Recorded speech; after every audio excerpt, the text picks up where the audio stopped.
des Actes des Apôtres. En ces jours-là, l'ange du Seigneur adressa la parole à Philippe en disant « Mets-toi en marche en direction du sud. Prends la route qui descend de Jérusalem à Gaza. Elle est déserte. » Et Philippe se mit en marche. Or, un Éthiopien, un eunuque, haut fonctionnaire de Candace, la reine d'Éthiopie, et administrateur de tous ses trésors, était venu à Jérusalem pour adorer. Il en revenait, assis sur son char, et lisait le prophète Isaïe. L'Esprit dit à Philippe « Approche et rejoins ce char. » Philippe se mit à courir, et il entendit l'homme qui lisait le prophète Isaïe. Alors il lui demanda « Comprends-tu ce que tu lis » L'autre lui répondit « Et comment le pourrais-je s'il n'y a personne pour me guider ?» Il invita donc Philippe à monter et à s'asseoir à côté de lui. Le passage de l'Écriture qu'il lisait était celui-ci. Comme une brebis, il fut conduit à l'abattoir. Comme un agneau muet devant le tondeur, il n'ouvre pas la bouche. Dans son humiliation, il n'a pas obtenu justice. Sa descendance, qui en parlera? Car sa vie est retranchée de la terre. Prenant la parole, l'eunuque dit à Philippe « Dis-moi, je te prie, de qui le prophète parle-t-il? De lui-même ou bien d'un autre ?» Alors Philippe prit la parole, et à partir de ce passage de l'Écriture, il lui annonça la bonne nouvelle de Jésus.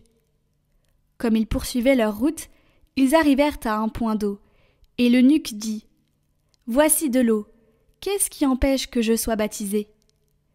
Il fit arrêter le char, ils descendirent dans l'eau tous les deux, et Philippe baptisa l'eunuque. Quand ils furent remontés de l'eau, l'Esprit du Seigneur emporta Philippe. L'eunuque ne le voyait plus, mais il poursuivait sa route, tout joyeux. Philippe se retrouva dans la ville d'Ashdod. Il annonçait la bonne nouvelle dans toutes les villes où il passait, jusqu'à son arrivée à Césarée.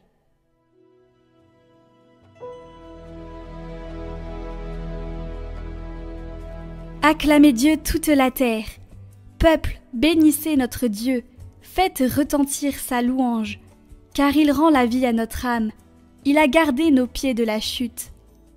Venez, écoutez, vous tous qui craignez Dieu. Je vous dirai ce qu'il a fait pour mon âme.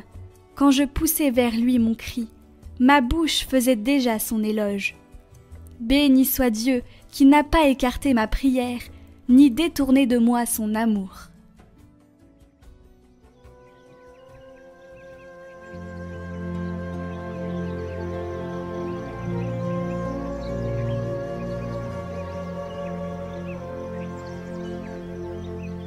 Évangile de Jésus-Christ selon saint Jean. En ce temps-là, Jésus disait aux foules : « Personne ne peut venir à moi si le Père qui m'a envoyé ne l'attire. Et moi, je le ressusciterai au dernier jour. Il est écrit dans les prophètes : ils seront tous instruits par Dieu lui-même. Quiconque a entendu le Père et reçu son enseignement vient à moi. Certes, personne n'a jamais vu le Père, sinon celui qui vient de Dieu. Celui-là seul a vu le Père. Amen, amen, je vous le dis. Il a la vie éternelle, celui qui croit. Moi, je suis le pain de la vie. Au désert, vos pères ont mangé la manne, et ils sont morts. Mais le pain qui descend du ciel est tel que celui qui en mange ne mourra pas. Moi, je suis le pain vivant, qui est descendu du ciel. Si quelqu'un mange de ce pain, il vivra éternellement. Le pain que je donnerai, c'est ma chair, donnée pour la vie du monde.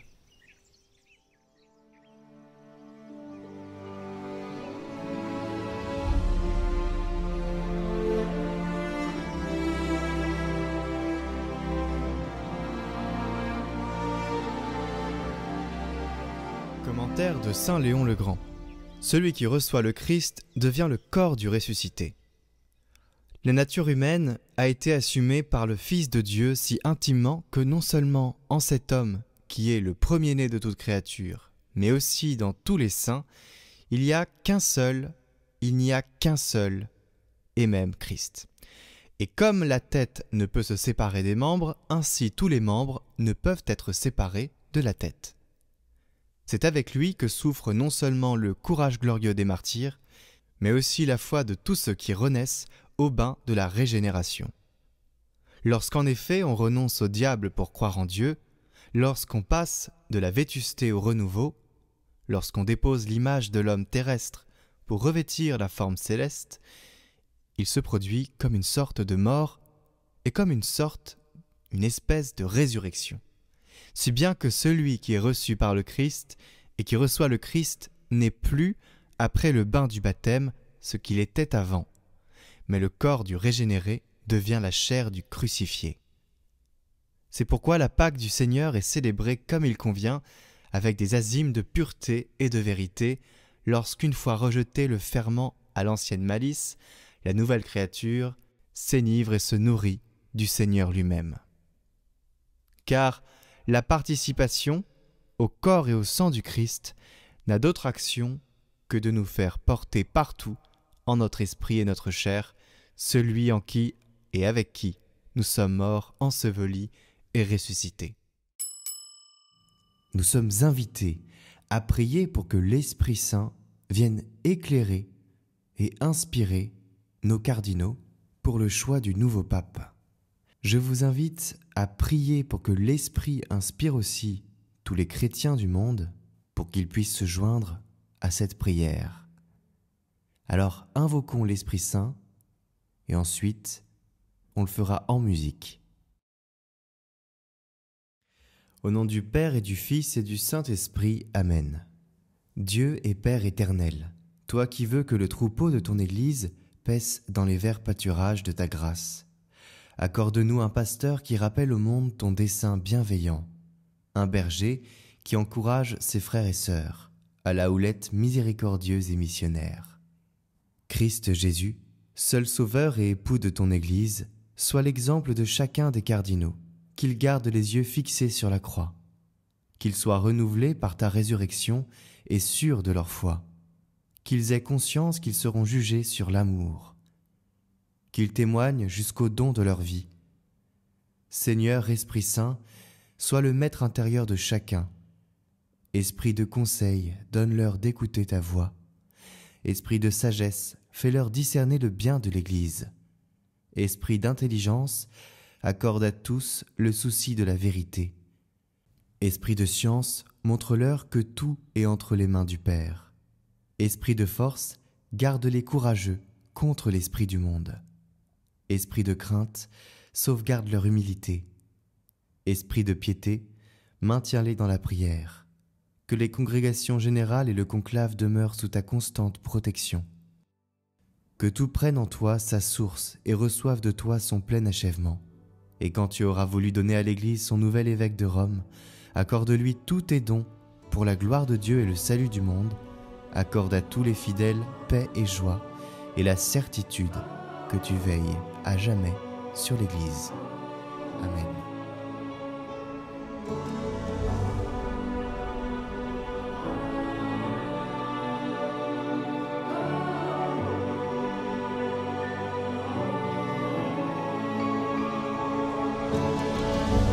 Viens, Esprit de sainteté, viens répandre ta clarté, ta lumière dans nos cœurs. Viens, répands sur nous tes dons, donne aux pauvres Dieu très bon, un rayon de ta splendeur.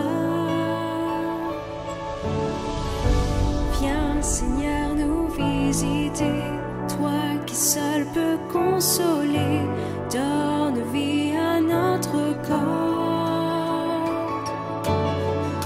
Sois repos dans nos labeurs, dans la fièvre sois fraîcheur, dans nos larmes réconfort. Comme un souffle qui vient du ciel, comme un vent puissant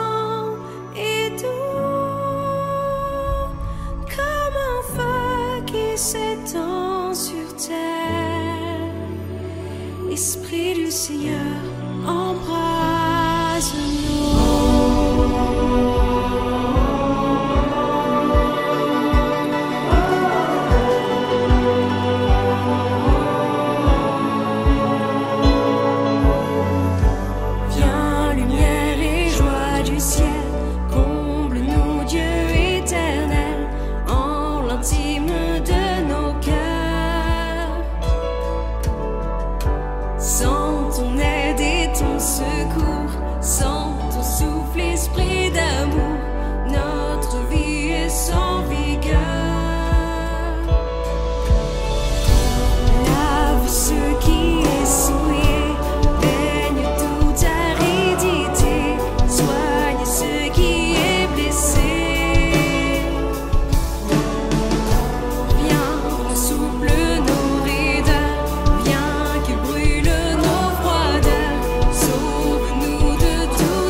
souffle qui vient du ciel,